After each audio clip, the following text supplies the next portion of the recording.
Hi, today I'm on the trail number 19 in the Zona Zero area, and I am testing the brand new Garmin Edge 540 for navigation. And here, this is a beautiful point of view.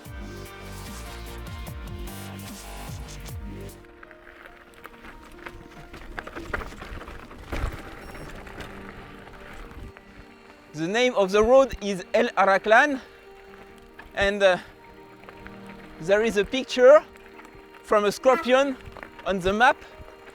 And because of this trail, I realized that there are scorpions in Spain, but also in France as well. So we decided to make the trail, and we'll see if we see a scorpion or not. But until here, the uphill is flow, the top is flow and nice.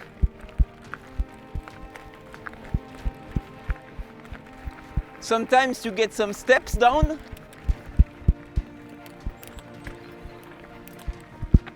Here it's the first muddy section that I've seen in the Zona Zero.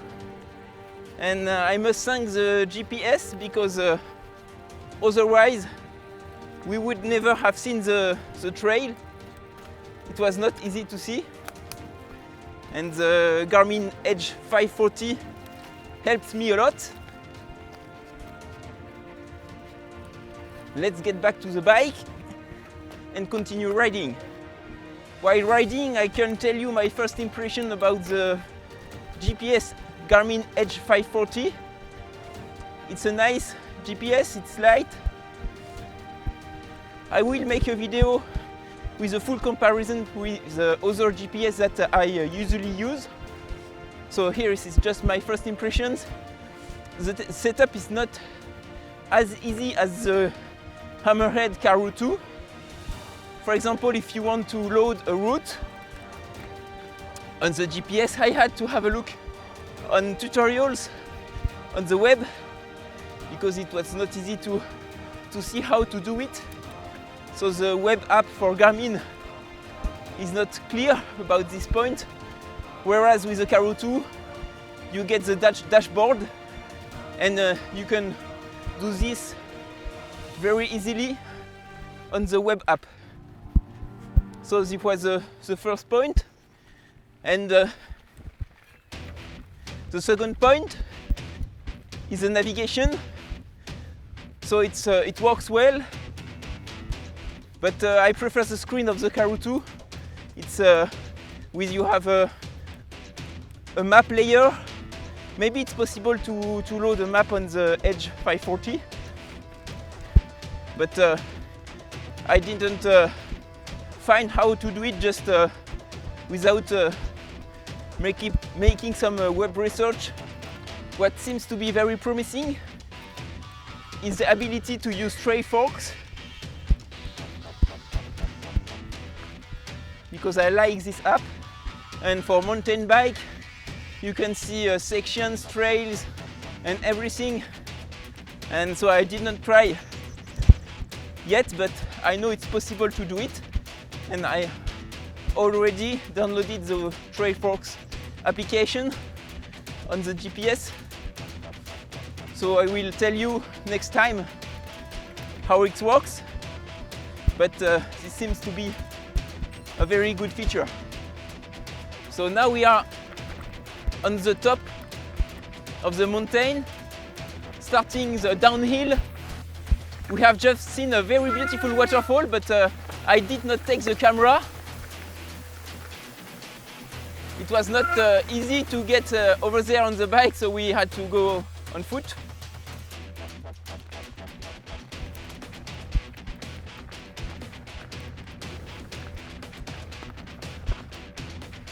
The name of the waterfall was Alambic Waterfall, and there's a rope to go by foot because you have a big step, maybe around 1 meter and 50 centimeters or 2 meters.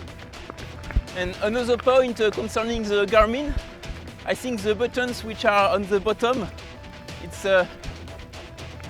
not easy. So if you press some buttons while riding, you have a high probability to hit the pause button, which is at the right bottom of the screen. I think it would have been better if the buttons were on the top and not at the bottom. And this is the difference between the 540 and the 840. With the 840, you can use your fingers on the screen, so it's a touch screen, while the Edge 540 just have buttons. And another difference is the capacity. The 540 is 16 gigabytes and the 840 is 32 gigabytes. And there is a price difference. If you want to get the 840, then it will cost you $100 more than the 540.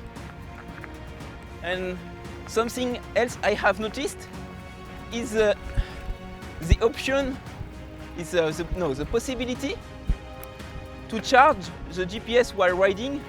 You have some pins under the GPS, under the head unit. I don't really know how it works. I will have a look later, but I think it's a good idea. Even if the capacity, so you can already use the GPS for a very long period of time.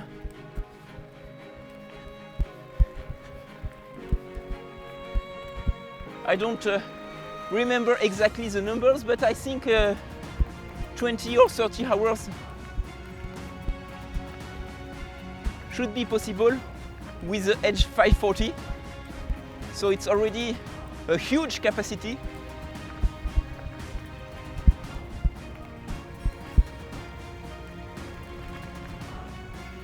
Here it's a forest trail, very pleasant.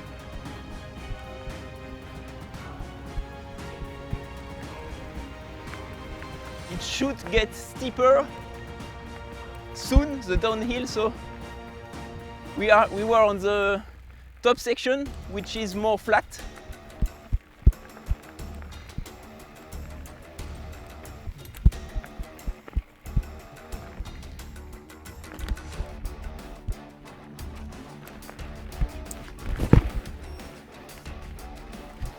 It's a very flow section in the forest, between the trees.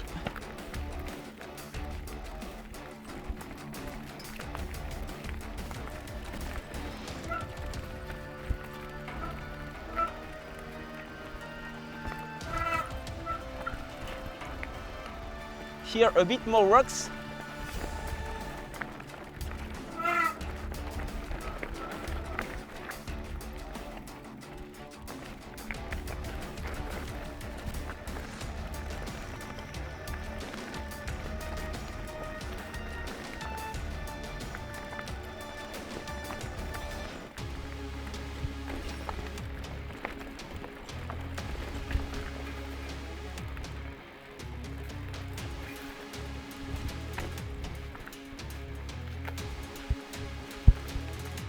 And another difference between the Garmin and the Hammerhead, on the Hammerhead you can sideload some applications, and for example recorders application, and you can record the screen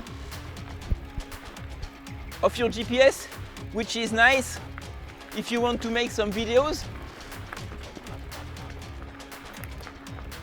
As I am here testing the Garmin GPS, so I can add some indications about the speed, elevation, and so on. But this is possible with the Karoo 2 because it's an Android operating system, which makes it really flexible.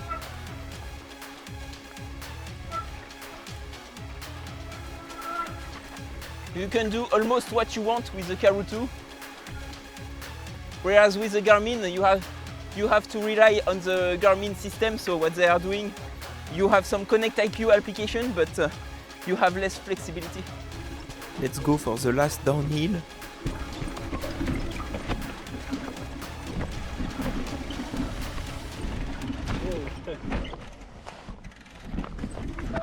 The turn to the right is very steep. Okay. It's a rocky and narrow section.